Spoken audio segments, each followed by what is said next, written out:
Welcome to Beyond Six Figures, the podcast that helps business coaches to micro-niche, get noticed, and become fully booked.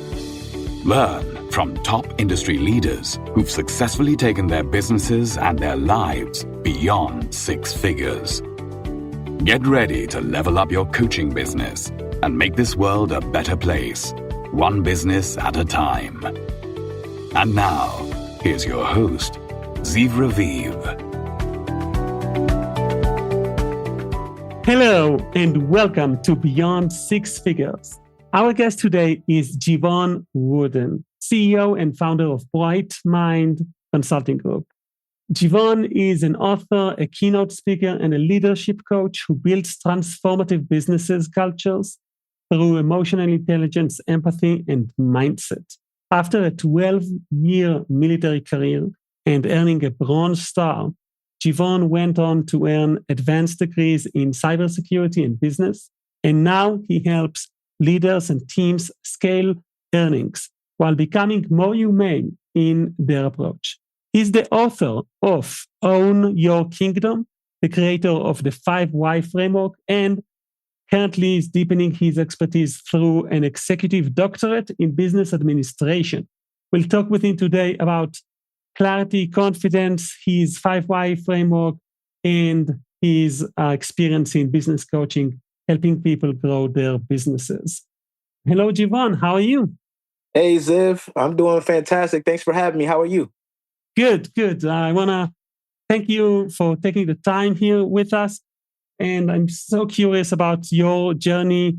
There's so many things we can start with. I want to start with wherever you feel like is the beginning of your journey in becoming who you are, and later on, like becoming an author and a coach, and with all the things that you do. So where do we start absolutely. In the beginning? Yeah, I like to start at 17 years old. 17 years old was my moment where we have these pivotal points in our lives that really define the pathway that we take. Mine just happened to be sitting in a jail cell, and I was facing 7 years in prison for an assault and robbery charge. Now, when I was sitting in that jail cell, what caused my epiphany was my mom had visited me, my older sister, and she put up the house for me so I can get a lawyer, because she felt like if I used the lawyer that the court appoints, I would have went to jail, even if I had nothing to do with anything. So she did that. And what that meant was if anything went wrong, my whole family would have been homeless. So I sat in that jail cell, and this is the first time I just really sat within myself and said, what is this lesson that I need to learn here? And what can I do to change the pathway that I'm on? Should I be given a second chance? And what came up was, no, I didn't have money. We did not have material possessions. We were actually very, very poor by America's standards. And what came up for me was my heart, right? I had a great heart. I cared for people. I didn't know it at the time, but I was really empathetic, even though I tried to resist that. And then I saw the world differently from others.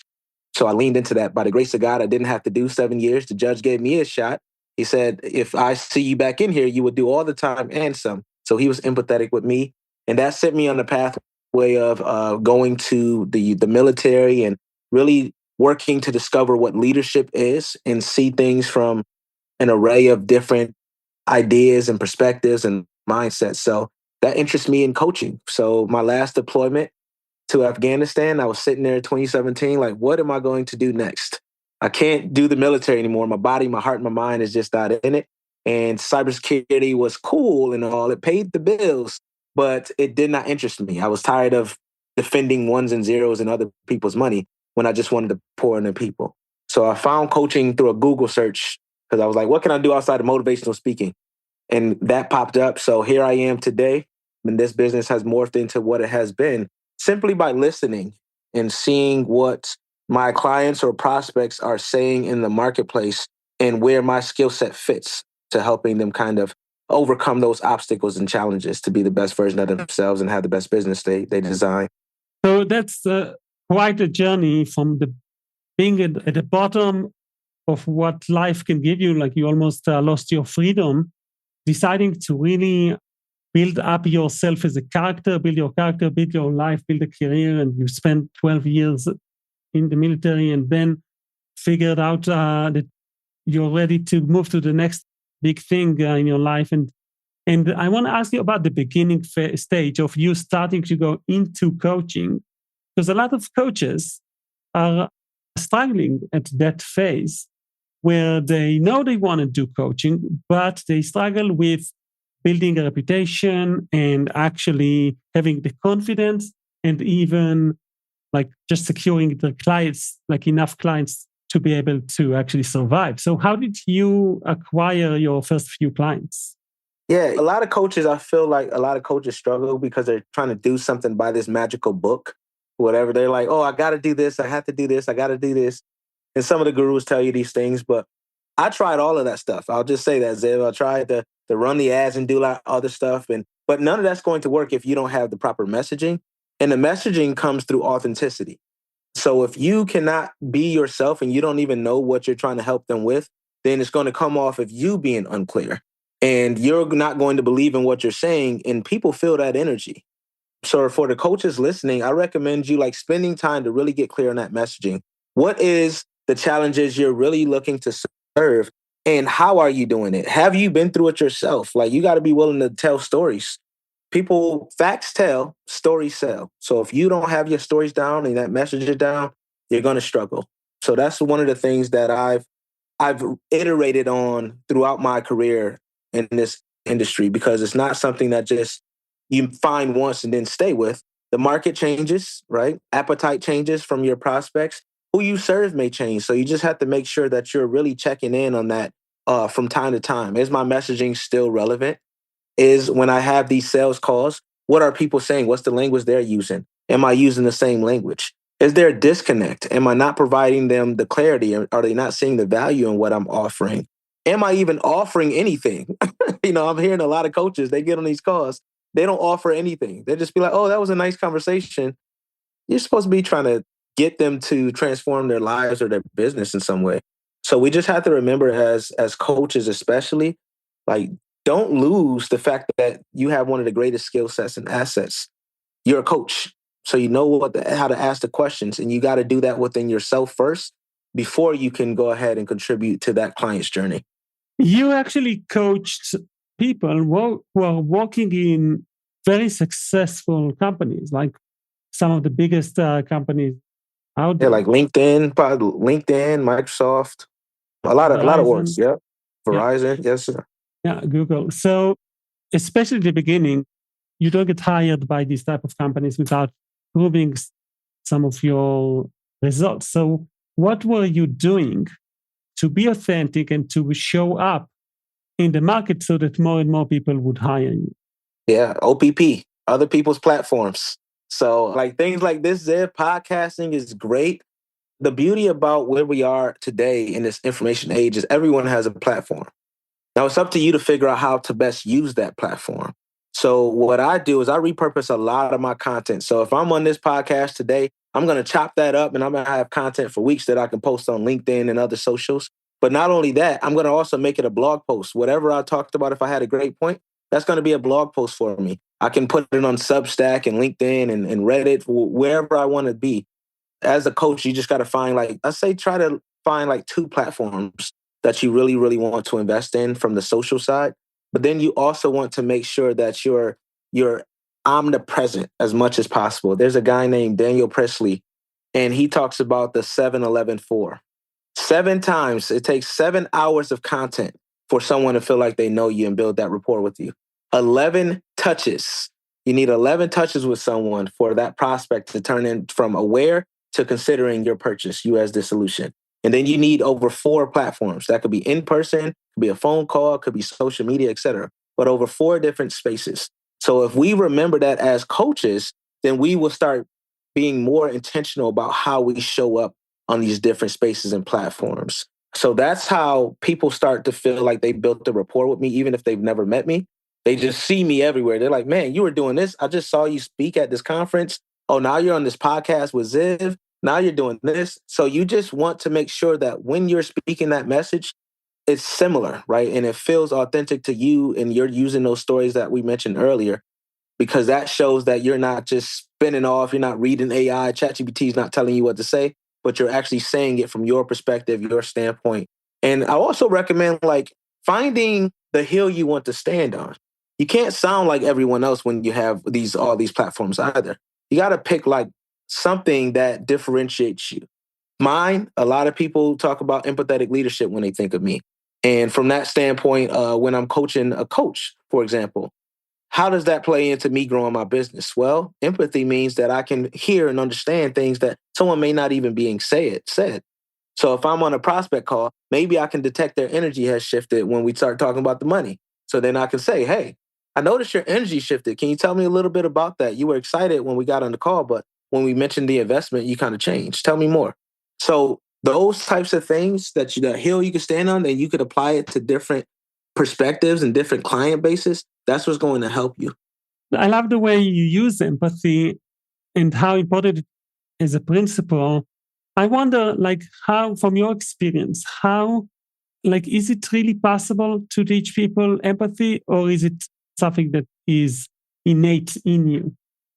Empathy is a skill, right? It is a muscle that you can build just anything else.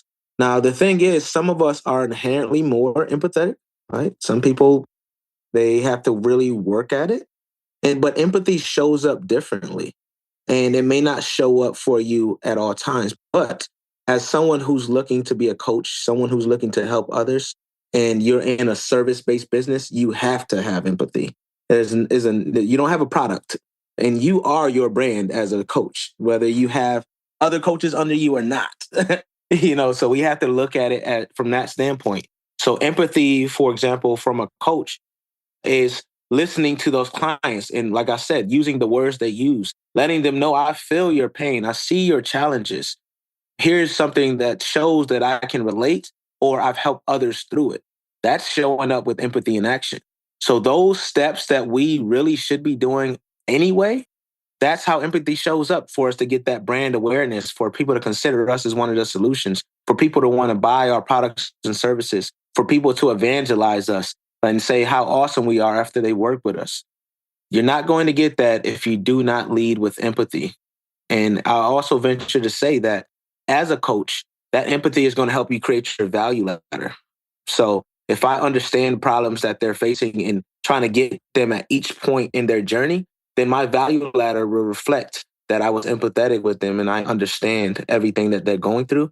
And I'm going to listen to what the market is telling me to make sure I'm hitting them at each point in each value proposition. Your first book, if I'm not mistaken, is Own Your Kingdom: How to Control Your Mindset So You Can Control Your Destiny. Tell me a little bit about the process of writing that book. Usually the first one is a little bit harder for some. So just share with us that story, please. Yeah, absolutely. So that first one, I actually had a book coach, and she was like, you know what, the easiest way to do your first book is to voice type it. So created the outline, and then each day I just voice typed it. I just like, okay, I'm going to talk about this. And at first I was talking gibberish, and then when I started getting into it, like words started making sense. And then you edit it afterwards. You keep what you need to keep. You may move it around and shift it for formatting purposes.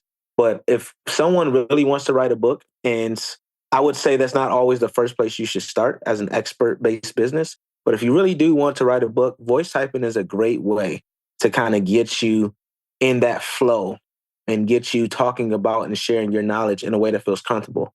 Because a lot of people, when they just sit down to write, they go blank. They're like, oh man, this blank page is intimidating. What can I say? So if you're just talking about what you already know, then next thing you know, you have a few pages done already. And you just keep doing that, and you just schedule it on your calendar. Like, hey, I'm going to do it today. Give yourself like a 15-minute warm-up period, and then next thing you know, you'll be in the flow state. I love it. And you recently released your second book, Functional to Phenomenal: The Entrepreneur's Guide to Transforming Your Leadership and Business. And in it, you share your 5 why framework. I want you to introduce our listeners to this framework and kind of help us understand how can that be useful for a business coach to consider knowing and using this framework. Yeah, great question, Zev. That book is actually written for service-based business owners and leaders because, like I said, we are typically our brand, whether we like to acknowledge that or not. So the 5 why framework, really, when I've I've coached a lot of people, a lot of entrepreneurs, a lot of leaders, and I kind of distilled all the steps that we had to take to get them to where they were looking to be, designing a life and business they don't need a vacation from, into these 5 whys. The first why is your yardstick. You can't really know what you need to do next if you don't identify the goal and you don't have measurements and metrics in place to kind of define that goal to see how close or far where you are. So measure twice, cut once is a famous quote. So that's what we're doing in that yardstick piece. We're not just going to say, hey, this goal is arbitrary, it's a smart goal, and I'm going to go for it. We want goals that are going to challenge us and that are really forward thinking. And forward thinking could be 3 years, and then you kind of operate and work back down backwards. I call it reverse engineering your goals down to what you need to do like right now. So that's what we do in that first why, that yardstick. The second why, and you can stop me at any point, Ziv, when you have a question, all right? The second why is going to be yield. Yield, when you think about that, is slowing down to listen to what's needed, to identify what resources you need to accomplish those set goals. So that's what you do in that yield. You really take the time to process. Do I have all the training I need? Do I have the technology I need? Do I have the people I need to make this goal possible? And when you do that, you're writing that out. Like, okay, I have this, I need this. So that's the why. And this is really high level. And then the YAR is the third why. YAR is an old nautical term for boating. It really means agility.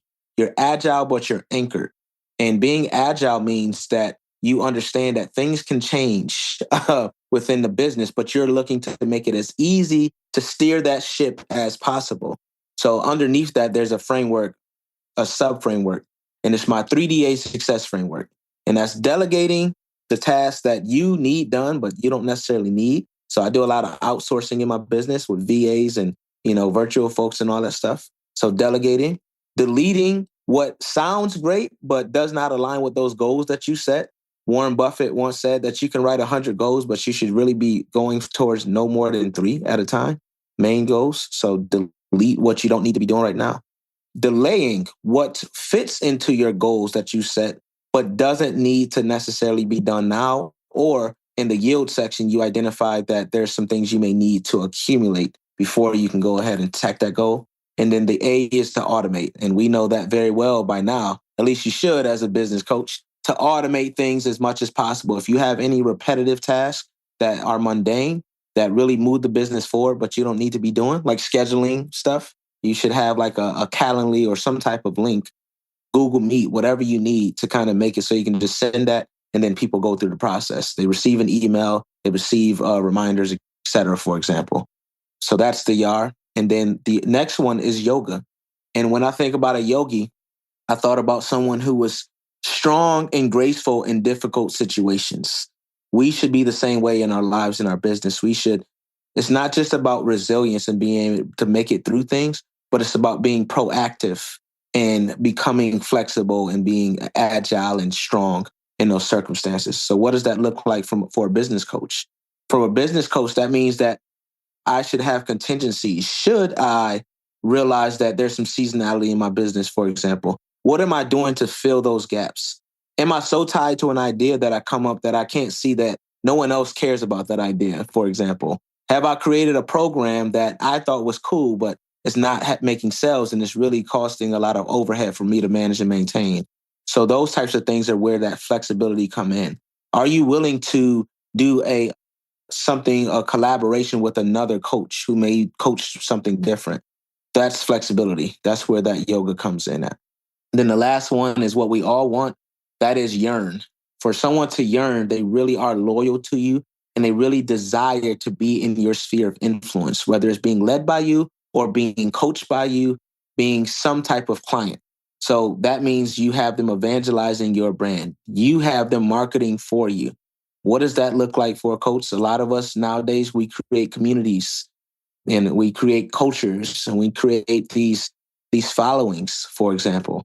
Are those followers sharing your messaging? Are they sharing your programs? Are they talking about, hey, Jevon is going to speak here and sharing that on their socials? Are they saying Ziv's podcast helped me to create a $1 million business? Those types of things are what we aspire to have. So that's the 5 why frame in a nutshell. And understand that it's not linear. You should be checking all these, but some people are in different components and phases of their journey along that 5 why framework.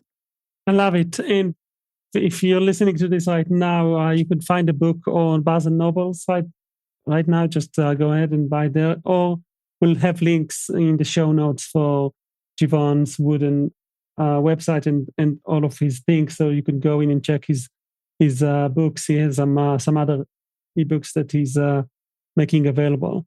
I want to ask you, Jevon, what is more interesting for you in your future? Bigger and impactful conferences where you speak, or bigger and interesting clients that are choosing you as their coach? Is there? I want it all, Ziv. I'm just going to say I want all of that. But you know what interests me even more than that? What interests me right now is, you mentioned my doctorate earlier, and my dissertation is focused on bringing digital entrepreneurship to underserved communities. And that's what's interesting me right now, is creating these programs. I'm starting here locally in Houston right now, but I really want to make it national, international if possible, because I feel like, just like a lot of the coaches listening, entrepreneurship, especially digital entrepreneurship, is one of those pathways that doesn't necessarily have a huge barrier to entry. And we can leverage that right now to alleviate some of the poverty and the economic uncertainty that is plaguing many of our communities. So I just want to teach people what they can do as entrepreneurs across different industries and modalities, and use this framework to kind of make it more digestible for people who've never even thought about being an entrepreneur, or they thought about it, maybe it didn't go the way they wanted it to. So that's what I'm super excited about right now. I love it. And that's a very ambitious goal, and something that I think is very important, especially with the power of business being a force of good when done right and done ethically and done well. So I think that you're helping businesses in all sorts of ways. I hope that you succeed in fulfilling your purpose. Thank you for the time, for connecting here today, Jevon. Anything you want to end up with in terms of inviting people to connect with you? Yeah, thanks again, Ziv, for having me. I love what you're doing, love the platform. Thank you for sharing it with me. For those coaches who are listening, first, reach out to Ziv. Like, you have created this thing. Clearly, you have grown a business. You are interviewing people who have done this thing. So you have a lot to say yourself. So Ziv first, and then you can reach out to me. To find me, JevonWooden.com. That's JEV as in Victor, ONWOODEN.com. You can connect with me on my socials there. I'm really active on LinkedIn. You can find my books, my workshops, and everything. So let me know that you heard me here first, and then let's start a conversation. Love it. And all the links will be showing up on our show notes. Thank you so much for you, Jevon. You're amazing. You're just so smart in everything you do. I love connecting to your energy and just listening to you. And thank you, everyone, for listening to another episode of Beyond Six Figures. Thanks for listening to Beyond Six Figures. Check out the extended show notes that include bonus material, practical tips, and exclusive resources on our website, zivraviv.com. Until next time, keep dreaming big and pushing your business and your life beyond six figures.